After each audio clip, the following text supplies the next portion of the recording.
disclosure of pecuniary interest and the general nature thereof. Getting a lot of back pain for some reason. None? Approval or amendments of meeting agenda. Be it resolved that council approve the agenda of the committee of the whole meeting dated April 5th, 2022 as presented. A mover and a seconder, please. Matt and Pat, is there any discussion or amendments? All in favor? Carried. Item 4, approval of minutes. Be it resolved that council approve the following minutes as presented. Regular meeting of council, March the 15th, 2022. A mover and a seconder, please. Angela and Pat, any discussion on the minutes? All in favor?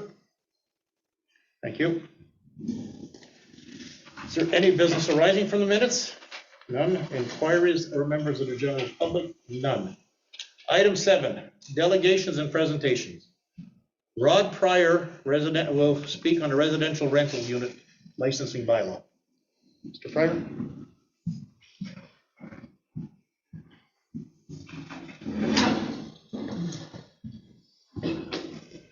Good evening, Mr. Mayor, council members. Thank you for allowing me to be here.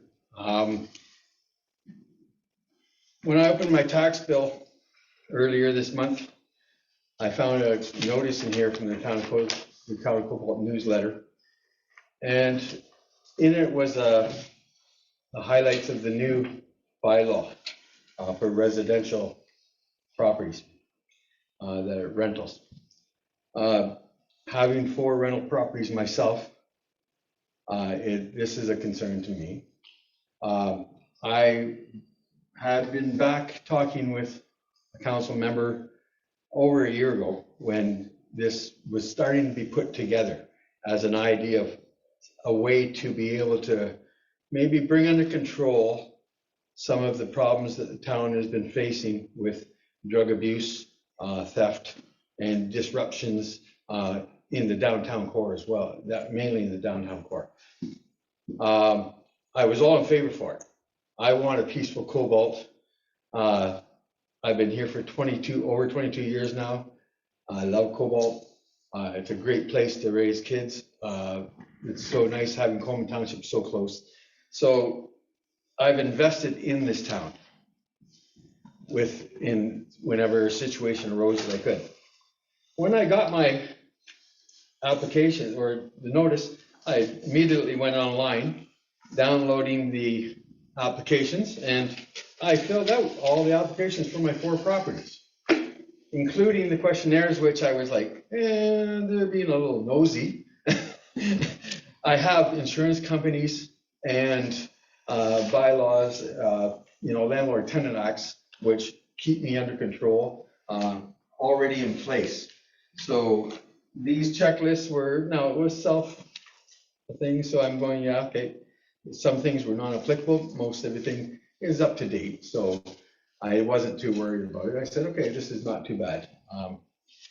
I didn't realize that wasn't able to get a copy of the bylaw right away though. And it wasn't until I was fortunate enough that Stephen allowed me to come in and have a meeting with him last week. Last week. And when I was going through saying, oh great, this is gonna work. Yes, I'm in favor of this. The cost is not an issue for me. But as I read through the bylaw,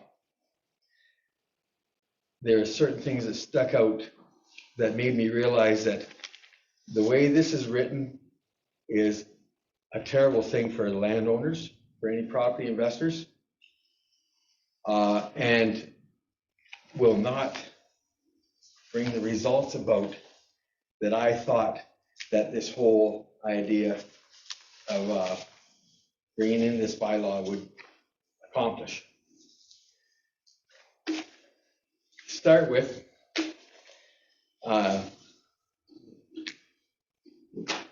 at the meeting, it was pointed out that there are some exceptions. And the exceptions include all the places where the trouble is. where the troubles occur, where the police are always being called. You know the buildings, one on Miller Street, one on Berland, downtown, right downtown, several buildings in the downtown core. And most of them are going to be exempt from having to follow through with this. So one of my questions is, who are you really targeting with this? If you're exempting everybody where the problems are, like, why are you bringing this in? Is it going to accomplish what I understood for the last over a year, what you were trying to bring under control? As a matter of fact, just as 2 points of interest, last night I had a fella come by, it's a little after 6, pick me up at my house. While I'm waiting for him, 2 police cars raced through town from Haileybury coming into town, raced through with their lights on, sirens on, as if something majorly was happening. I couldn't see where they went. As I went and watched them come around, or as I got into the car with the fellow I was showing around Cobalt that was interested in investing in properties, we come around to Miller Street, and here's the 2 cop cars sitting outside dealing with something that's going on in the Miller Street apartment building, which is supposed to be a senior's home. Today, I was working with my wife up in the upstairs of the house, and we look out the window, and here's 2 police cars race up Earl Crescent to one of the other addresses that is a well-known spot for the police to be visiting. And they're sitting there and they're waiting to catch a person that is in that thing. Unfortunately, I think he's probably going to be under the exception as well. So if you're exempting all the people that you're trying to target, am I mistaken on who you're trying to target? Are you trying to target the property investor for some reason or other? Because I'll tell you, the property investors, according to this bylaw, there's several. I'm not against the fee and things like this. It's not the money. But when it comes to the point where the rights that the powers of the town clerk and can be used by the bylaw officer as well, he basically has more rights to my property than I do. And he can force me to do things that I might not be able to financially afford at the moment. I have 4 rental houses and I work at keeping them good. I never have too much complaints from my tenants. I don't know if there's been a single time the police have been at any of my tenants' residence, unless they were reporting something stolen from the residence. So with these new and then the Enforcement Act by the bylaw officer and the penalties, like, I spoke with a real estate agent yesterday, who was one of the top realtors in the area, and he said now he's going to have to, he had heard about this, but he hadn't seen it. Now he's seen it. I showed it to him. He says now he's going to have to tell any property investor that comes that this is in place. And he said that's going to really deter a lot of people from wanting to invest in Cobalt if they're looking at it for rental properties. When a property sells, the values are recorded by MPAC as to what the property sold for. The town benefits from increased, and I imagine substantial increase in the amount of rate of their value of the home because the properties have gone up. This might deter that fact. Right now, today I ran into 2 tenants whose landlords have both given them notice that soon they might want to start looking for a place now because they're going to sell their properties. That's 2 different landlords. So there's 2 families that are with young kids that I know of now that are going to be selling their properties. And I have 4 houses that if this holds the way it is, I'll be selling mine too. There's going to be, I would imagine, and that's only a few people. I imagine that come July 1st, you might have 20 honest, law-abiding, peaceful families put out on the street because This is an unfair, discriminating piece of paper, and it should be scrapped. It should be ripped apart and thrown out. The idea, I think, started off good, but somewhere along the line, guys, you turned it around to let the ones that are causing the problems run free, and the people who have good tenants and landlords that are trying to keep their buildings up and improve them, bit by bit, you're shutting them down. That's going to shut down things going on in the town as well. Because like I said, the minute that it doesn't matter if you say, oh, here's a nice house for only $100,000. Once a guy says, oh, it needs some repairs, the town can come along and tell me, okay, these need to be done within 30 days or I could get a $10,000 fine or a $25,000 fine. Like, you know, this is not going to accomplish what I think the purpose of the bylaw was set out to accomplish. But I may be mistaken. Maybe the bylaw, maybe what I thought the bylaw was supposed to accomplish is not the real reason why the bylaw was brought in. Would somebody from council or Mr. Mayor, sorry, Steve, I'd like to hear from the elected people. I already heard it. Actually, I'm going to ask John to speak to this more than anybody else. No, Mr. Mayor, I would like to hear one of the elected people. Well, I'll give you the one I voted for. Yeah, I'll give you one answer. Is when you mentioned the realtor who talked about not being able to sell homes in Cobalt to people from Southern Ontario. This is one of the reasons for this bylaw. Absenteeism landlords. They buy these things for next to nothing. They don't care who they put into it, and then we're stuck with the mess that's left behind. This has happened more than once. It's still happening, and that's one of the reasons, Rod, why this is going on. Plus, also, this allows the municipality to send the fire marshal in or fire chief in to invest and check these places out to make sure they're up to code. The building officials also. Didn't you have bylaws in place for that already, Mr. Mayor? No, I don't believe we don't, not in rental apartments. I thought any building would have been subject to the fire marshals. Another reason is we have to find out where these apartments are. A lot of times we don't know. We don't know. People buy a house, build an apartment in the basement. Next thing we know, there's another family living there. We have no control over that. And this is what we're trying to do, is to know what's going on. It's not to punish anybody. Well, it is. It is. I have to sell my houses because I can't have you manage my houses for me. That's my future, my retirement income and things like this. But I'm going to sell these houses and I'll invest in another town where they don't try to force me. If they don't like that I haven't gotten around to shingling a roof that's still not leaking, but needs shingling, that they can't come to me and say, you need to shingle that roof right away. It's against the bylaw. And not that you would, George, I'm like, but the problem is the way this is written, it could happen. And I can't take that chance. I have to budget my money. I've got families that I'm trying to keep their rent, and I've had them in there for 4 to 5 years, and I'm trying to keep their rent the same. I've never raised their rent. These families, they're all on social services as well. Not all of them. You could be the exception to the rule. I don't know. But the thing is, you know, you're turning around, you're making, like I said, you're making it to the point you're taking the operation of my, what I consider my retirement investments out of my hands. It's very unfortunate we didn't know this beforehand, because this was passed on July 20th, 2021. And it was passed in 2 readings. There was a first and second reading, followed in the next meeting by the 3rd reading. If we had a and the reason we do it, hang on, you listen to me for a second. Sorry, George.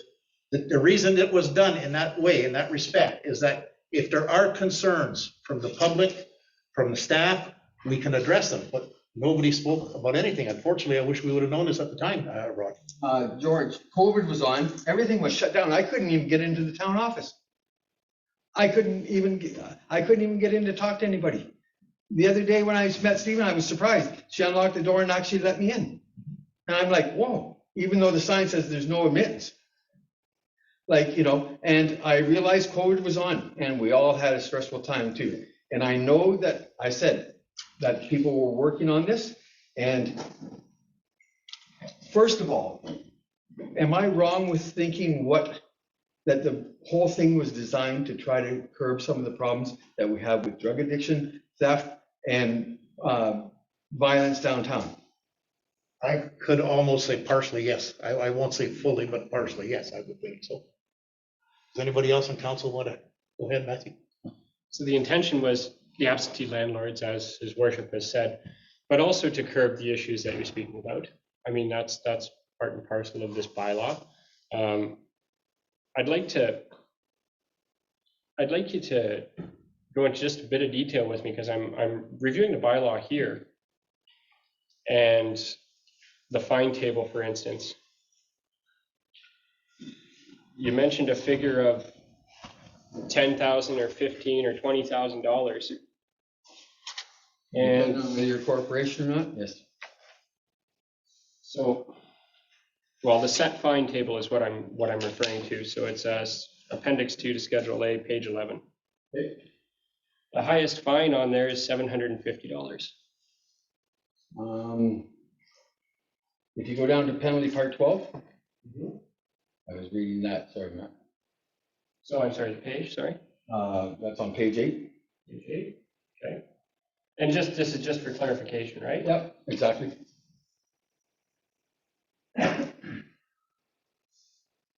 So the corporation fine, 50,000 or 100,000. Are you a corporation? No, but a person convicted under the bylaw is liable to a maximum fine, number 12.3, 25,000 upon person and 50,000 on subsequent. And as I said, that's being a little too strict on. We have a lot of people. The problem is, one of the things, and it's about equality across the board. You've exempted, and maybe you found out you had to exempt some of the Social Housing Reform Act people. They had to be exempted, maybe, by law. You've also exempted persons who lived in a house and then moved away and are renting it and are absentee landlords. And I have a neighbor 2 doors down from me that's like that. He moved to Sudbury and he's working there and he bought a house there, but he still has his house here that he rents. He's exempt because he once lived in the house 15 years ago. Doesn't maintain it too well. The garage leaks like a sieve. But like I said, so where's the equality? Where is how can you tell me you're not discriminating against some people? Like, when one person here is renting his house, and just because I didn't live in that house, but I rented out, that this applies to me, but not to him. So it's the primary residence clause within the bylaw is what you're That's what we're referring to.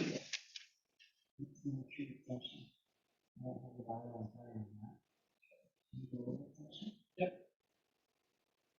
We just want to make this as clear as we can, Mr. Pryor. So there's more to that than you think there is, because I did question this when we were discussing the bylaw.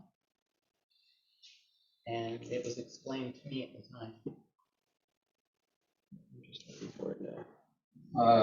That would be under page 3, application of bylaw.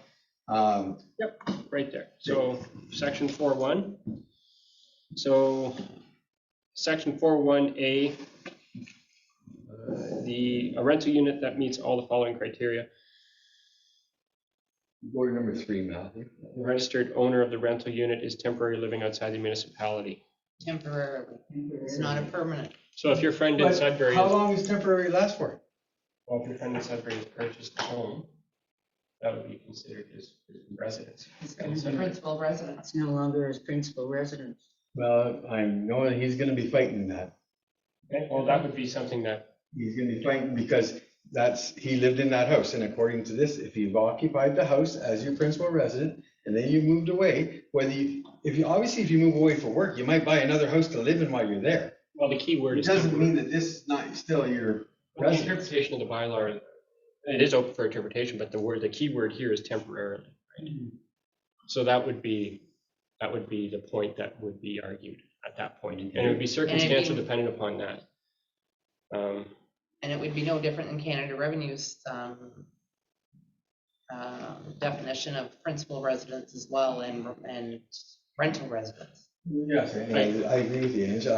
By the revenue, and revenue is where everything comes in from, like, that's where I show all my taxes, all, you know, incomes from the properties, et cetera, when I fill out my taxes. I did have to get hold of MPAC to correct them on two different things, because some of the properties are joint between my wife and myself. Had it down as two rental units in one place. Yeah, we spoke to that. I remember we had that conversation. I remember that. And MPAC did straighten that out for me.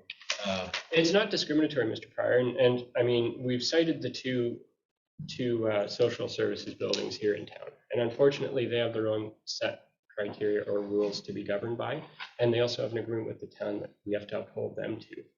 They can't be included in a bylaw such as this because of the Social Services Act and because of the agreements that we have in place. But rest assured, we are following up on every incident that happens in those buildings, and it's a totally different set of rules just because of that social services. Now, with that, if you could answer me one question, Matthew, you seem to investigate into this.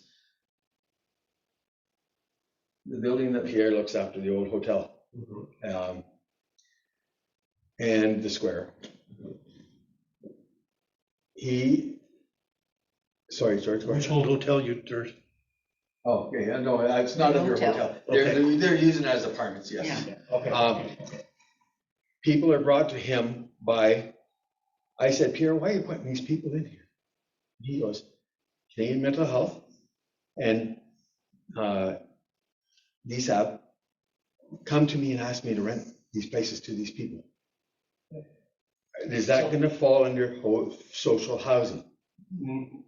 In that case, I can't speak to specifics because we're bound by the municipal act, and I need to make sure I do this in a general manner, but that is there are properties in town that are multiple units that are not social services, and that does not meet the criteria for a social services building.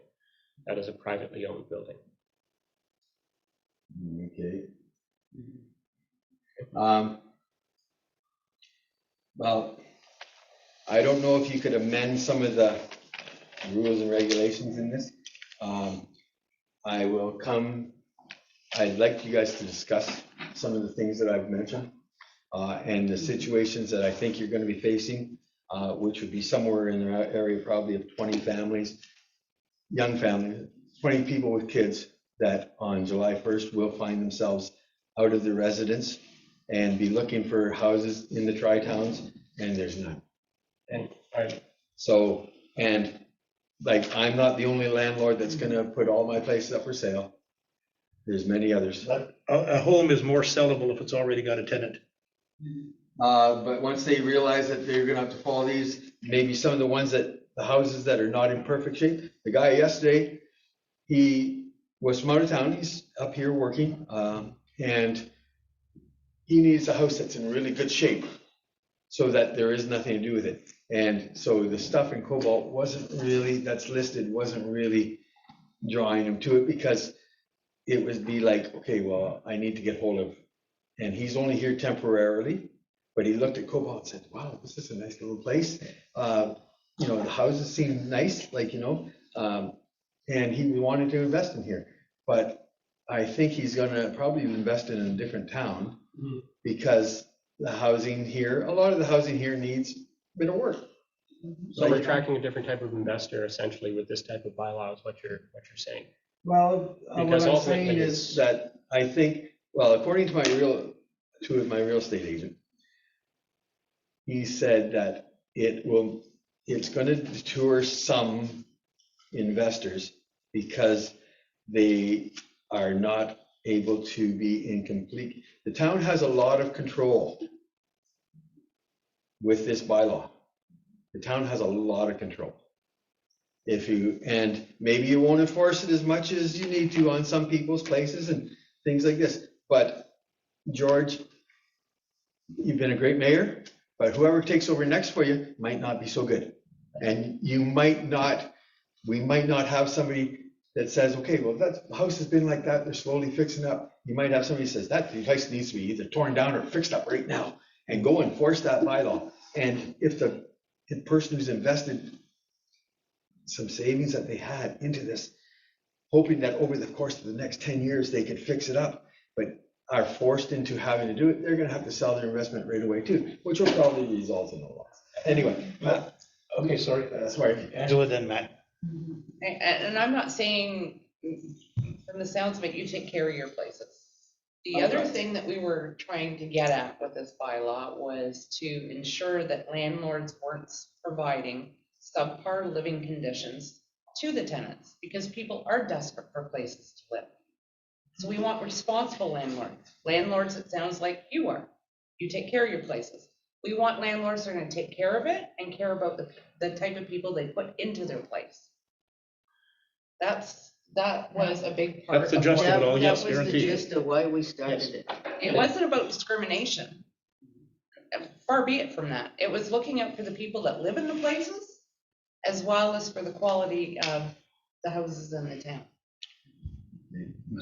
So, just, if I may, through your worship, so prior to this bylaw, we had a property standards bylaw that has far more teeth than this one does, and can impose far greater financial concerns for someone who doesn't keep their property up to code. Now, that was of concern. We spoke about that, but we didn't hear as much about it as we are this one in particular, for instance. However, if people were to review that and are concerned about the conditions of their home, that one would be the one to really pay attention to, because that would be the one that I think you're describing when you're going through the terms and conditions of this bylaw. With that said, to Councillor Adsed's point, we're trying to attract landlords like yourself who keep their properties up to code and up to standard. I've been by your properties. I've looked at multiple properties. Some of them need work, Matt. Some of them do need work, Yes. but you're putting the effort in, and you're putting families in that care about the town, and you're not bringing people in. Usually on the outside, like siding. No, but you are making the effort. And so if we're working with property owners and you're making the effort and you're providing us with a decent tenant and we're not having multiple calls, then, it is a case by case basis. However, there are terms and conditions outlined in this, along with fines that are set for a reason.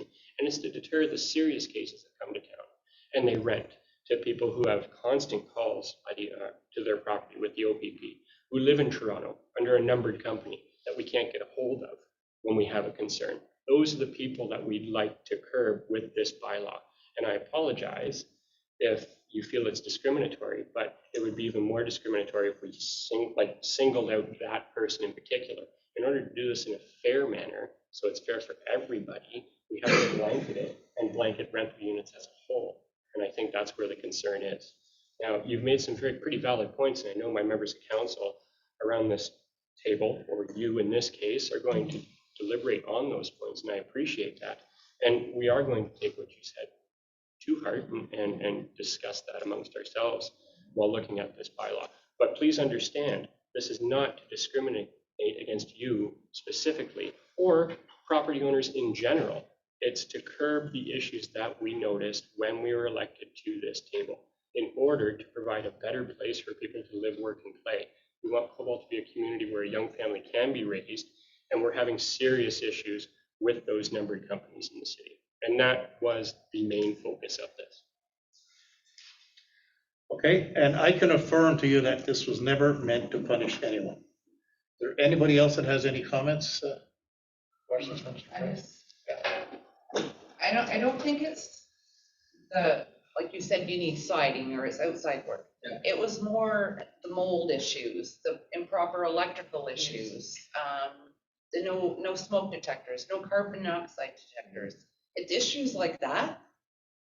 Well, And well, hang on, let me finish. Yeah. I've heard about issues like that, but under our old bylaw, unless I seen it firsthand, I couldn't even report it, even though it was reported to me. Somebody's come and spoke to me. And I did speak to a new landowner who was going to be an absentee landlord. didn't live here, lived down south. And I said, well, what happens if you put bad tenants in there? Who do we call? Well, that's not my problem. That was the response I got. Well, that's like I went over to the apartments there, and I was speaking with the person that looks after the square, and this lady came in about 70 years old, and she went into one of the newly renovated rooms, and she comes up and she said, "There's no closet in there." And the representative said, "Oh, I know." And I said, and she said, "Well, where do people put their clothes?"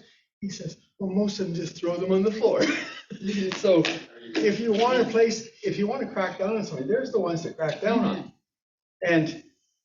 But unfortunately, you're still not hitting the problems that I thought we were originally trying to get this bylaw for, because I've talked about trying to get help in community watch going and everything else. We want to make Cobalt that place where when my kids were little, they could run through at 11:30 at night, playing games like on a sleepover and things, just run the street and not have to worry about running into anybody that's going to harm them.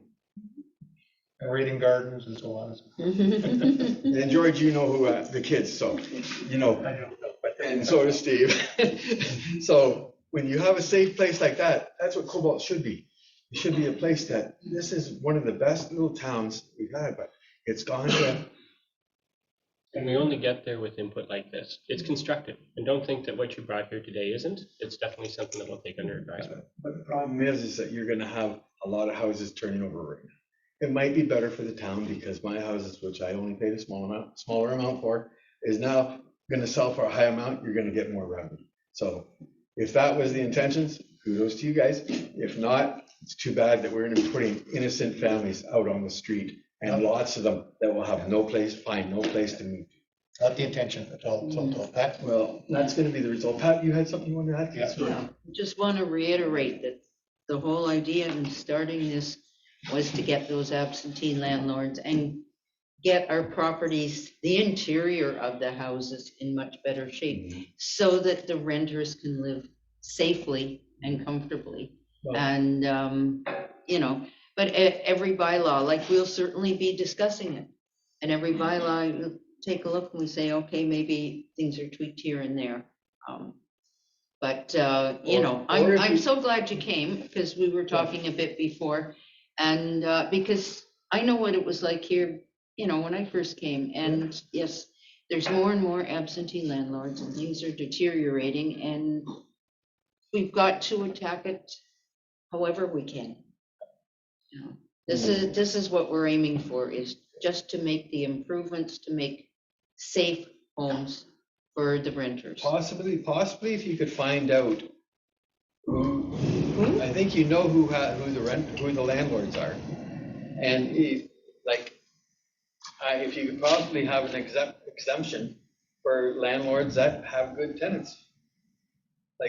So that they don't, have to put their tenants out because the fact that they don't want to turn the control of their homes over to town council. I understand what you're saying. Trust me, town council has enough on their plate, they don't want it.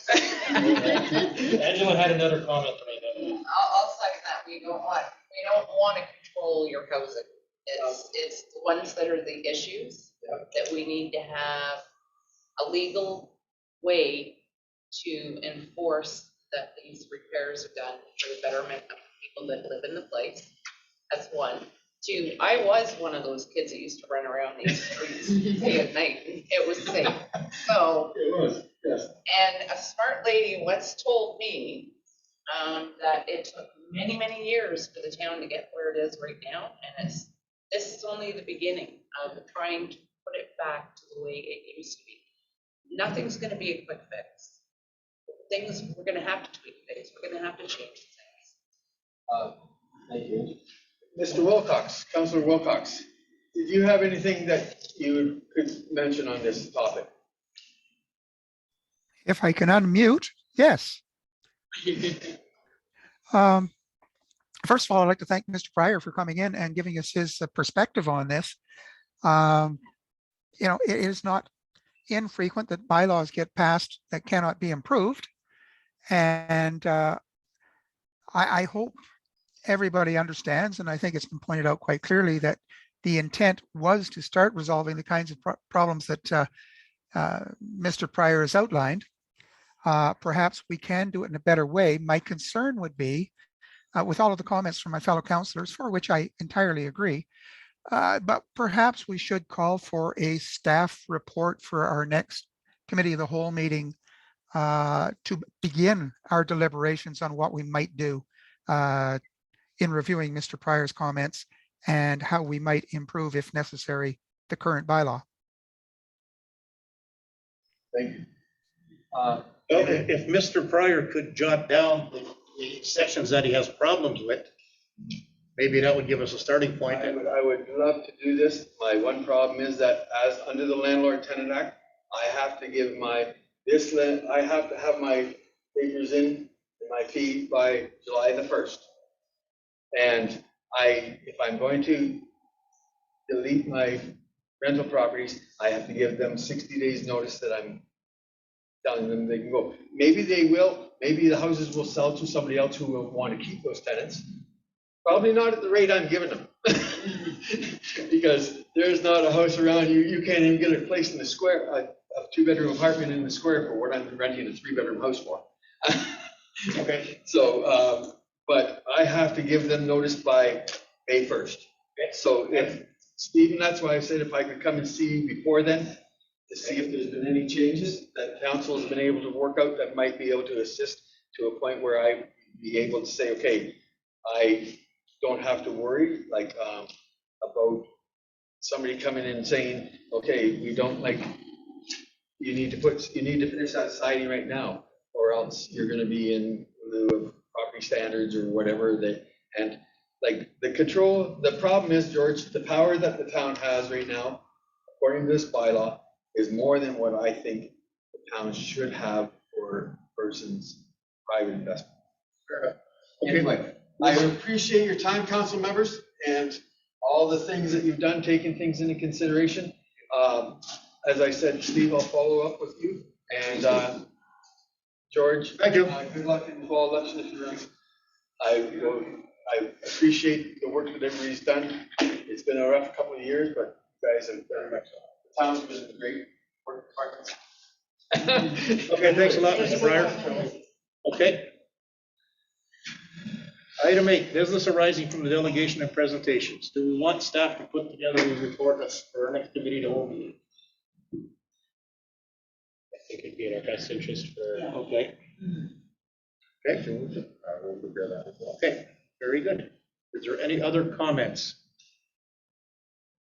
Okay. Staff and committee reports. 9.1, Public Works.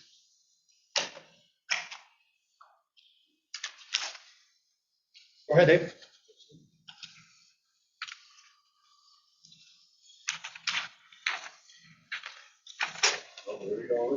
Right. Oh, no, you don't have to read it all. Well, if you want to read it all, go ahead. Nothing good on TV. No, no. Works Department garage. How's that? Okay. We've sent all you guys pictures of the garage on start to finish. So September 29th, Pedersen's come in, started laying the foundation in the shop. Sam's hauled in for the base, spread out and compacted on the 25th to the 9th of 2021. Pump & Sons installed the sanitary sewer, oil interceptor, floor drains, and in-floor heating. Public Works installed the sewer that connects to the existing sanitary sewer line. November the 10th, Pedersen's actually come in and poured the floor. November 30th, the frame and the tin siding roof have arrived. January 5th, Menard Contracting began assembling the frame building, which was completed the week of July 24th until 8.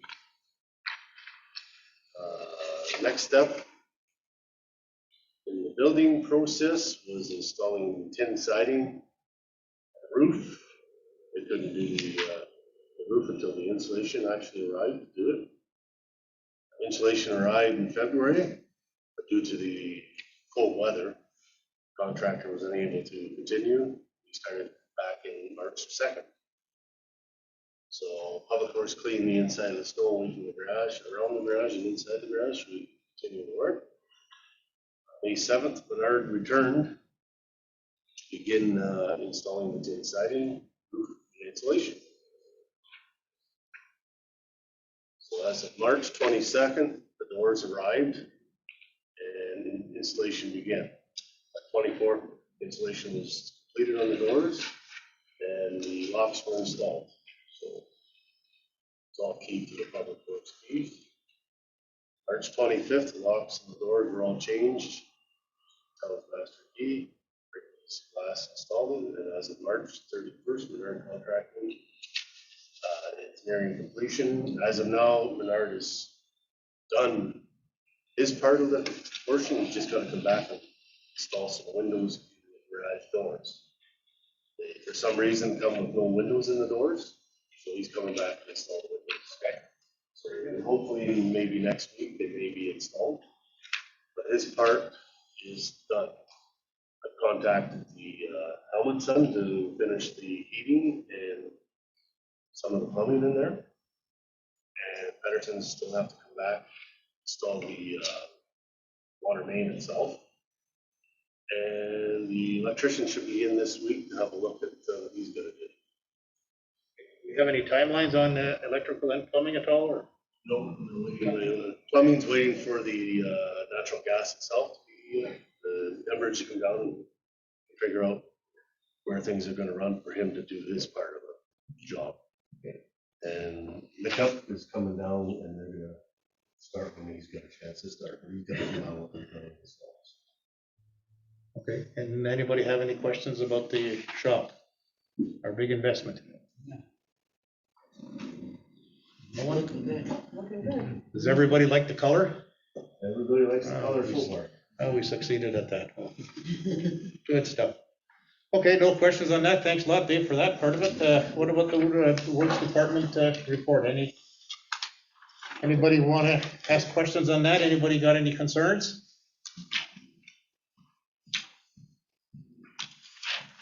I assume the first paving will be out over there in front of the Yes. restaurant. Yeah, it will be. Mhm. Yeah, but at least thank you for the stone that went in there. to fill Oh, up yeah, the well, piles. the gravel itself is frozen, so it's hard to get the gravel. Yeah. Now it's starting to be easier to come by to get your gravel, so Mhm. I can put it in there. Okay, nobody got any concerns? Go ahead, Doug.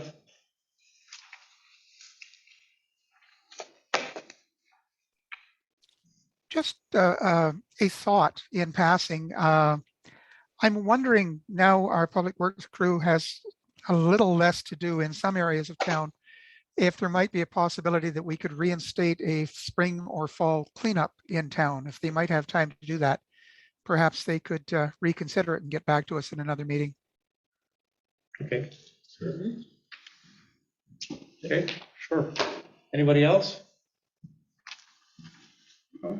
Okay, thanks a lot, Dave. 9.2 Animal Control, February 2022 report.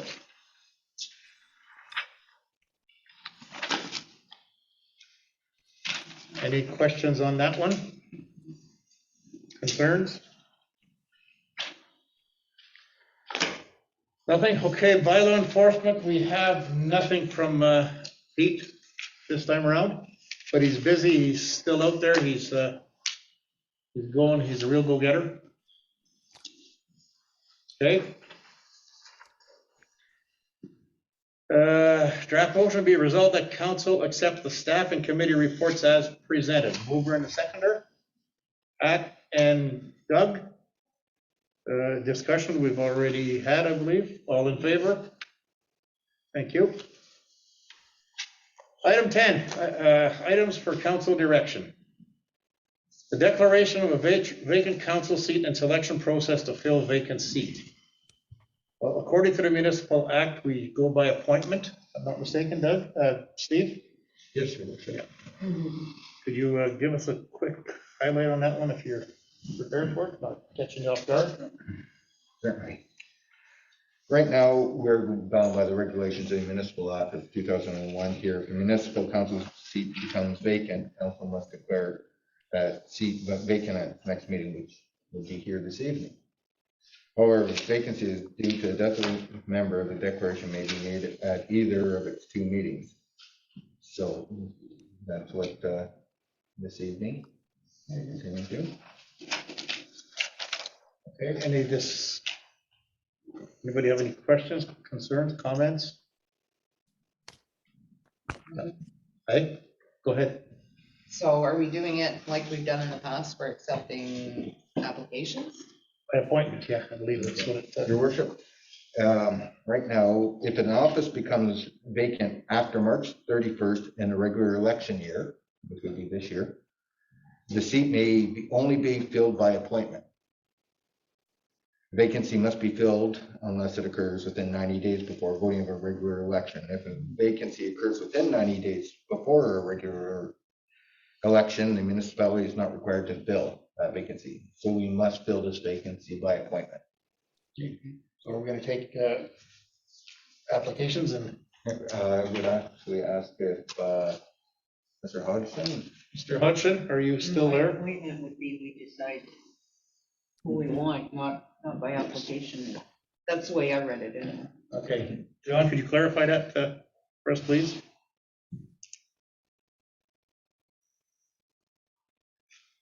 Can't hear you. Wait, sorry about Okay. that, your worship. The process is going to be followed the exact same way in the last one. The only different control on it now is council has no option but to do an appointment process so it'll be advertised, applications, people come to council, give it a little presentation. So that's the intent of going forward. Okay, is that all good? So we are going to advertise then for someone to fill the council seat and go from there? Yes, and that'll be coming to the regular council meeting. Okay. Thank you. And how long do we have to advertise this? The advertisement period is not defined, but I think it'll probably go through a cycle of council. Okay. Okay, thank you. Everybody okay with that? Okay. 10.2, requests for support for TMAG resolution regarding the Boreal Medieval Forest Village. Has everybody had the opportunity to read this resolution? Does anybody have any questions on this resolution or concerns or comments? Go ahead. I understand where their concerns are coming from because they're putting stress on the infrastructure of the towns that are close to them without having to contribute to any of the taxes. Not exactly what's happening here. What's happening here is that these people are buying large chunks of land, subdividing it into tiny little plots, and letting people build whatever they want on them with no controls on housing or type of buildings, no infrastructure in the ground, no water, no sewers, no hydro, or anything else. And that's what the concerns are of these neighboring municipalities and myself, actually, because I've been to a lot of these meetings. And actually, it's going to put a big cost on our DSAP system because these people will not pay into this, and we will end up paying policing, ambulance, land ambulance, and whatever, because these people will not be paying. No, that's why I understand the concern. Okay. Oh, I'm sorry. I thought you said you didn't. Okay. Yeah, no. I'm And some sorry. of this I'm is trying to covered by convince you. provincial legislation Mhm. as far as sanitary and stuff. Yeah. But a lot of it falls through the cracks. So I understand their concerns. And I'm all for this resolution. I've already met one couple that's out there now, so. Okay. Not a good thing, like it's not only putting all the resources, all the costs onto DSAP and the rest of us. But it's safety issues out there too. Yeah. And always, you Did I- know, did I water, mention that? sewage, the whole bit. This so- was in a unorganized township, so Yep. Mhm. very little cost involved to them. Okay, anybody else have any after that? So we'll have a motion at the next council meeting supporting this, okay? Okay, request for reconsideration from DSAB for senior designation.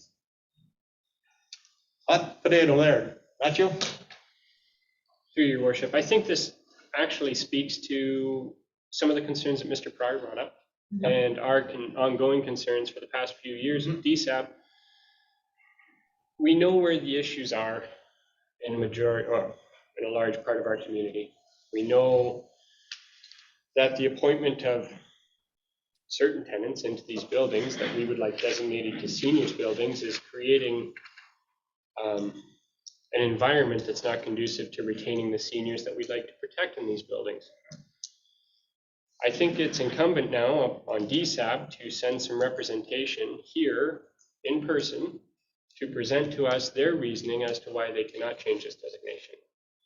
Because we've tried formally a number of times to try and get this discussed, and we're getting form letters back in response. So I'm hoping that the new board over at DSAB will have the ability to address this in the appropriate manner rather than the continued kicking the can down the road. Go ahead, Angela. And I understand the response that they say, we, can't discriminate against people. But at the same time, we can't discriminate against our seniors who are fearful to even exit their building, especially after dark, because of the individuals that are hanging around that either reside there or are hoping to get in someplace warm or visiting the people who do reside in their units. I know I'm not even a senior and I wouldn't feel safe.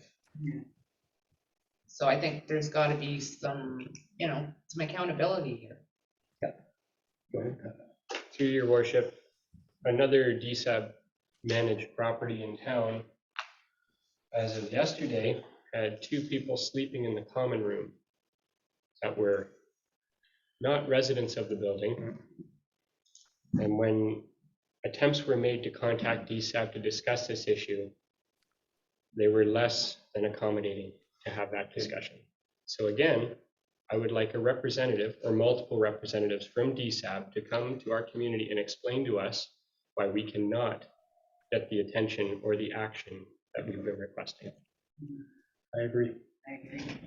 Further to that, my understanding is the police were less than impressed that they were called to roast them out. Well, let's do that for them. Doug? I just wanted to thank Matthew for framing this issue so concisely and clearly. I'm 100% in favor of what he and Angela have said. I am bothered by this notion that they might be thinking we could be discriminating against people. I'd like to think perhaps we're discriminating in favor of our seniors who have earned and deserved something better. Thank you. Agreed. So we're going to continue to fight then. I'm a little bit disappointed we didn't get a better response from neighboring communities when we asked for support on this, on our motion we sent out. But as of late, I've been reading a lot of stuff from the Ministry of Housing and Development Minister, Mr. Stephen Clark, and he hits right on the fact that safe senior housing. And that's what we're trying to promote here. That's what we have to promote here. Our seniors have a right to live in safety as well as anybody else's do. Well, I'm sorry. I was on a rant there. Just to add, DSAB actually outlined within their annual report that they handed to us so eloquently with one of their form letters that there was an actual need for senior housing in our area.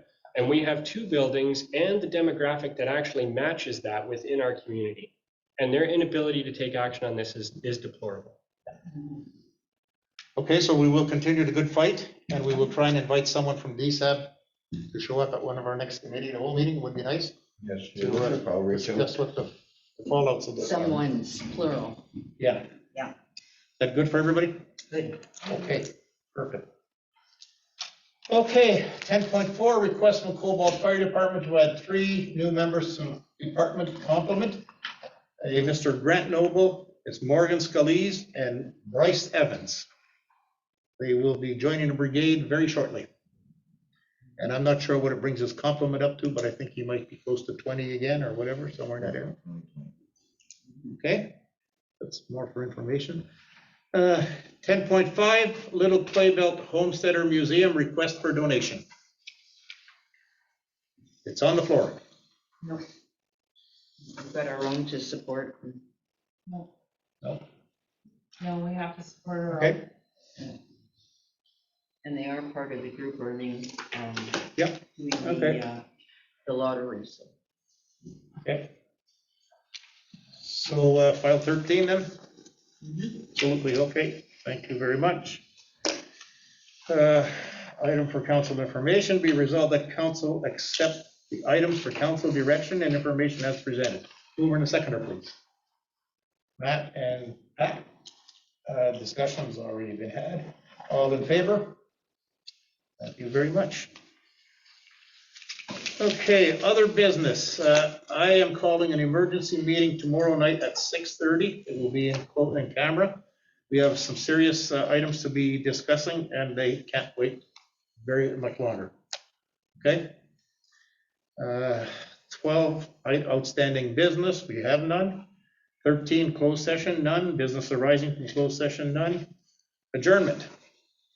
Be it resolved that committee of the whole meeting of council be adjourned at 7:28. A mover and a seconder. Pat and Angela. All in favor? Thank you very much, ladies and gentlemen.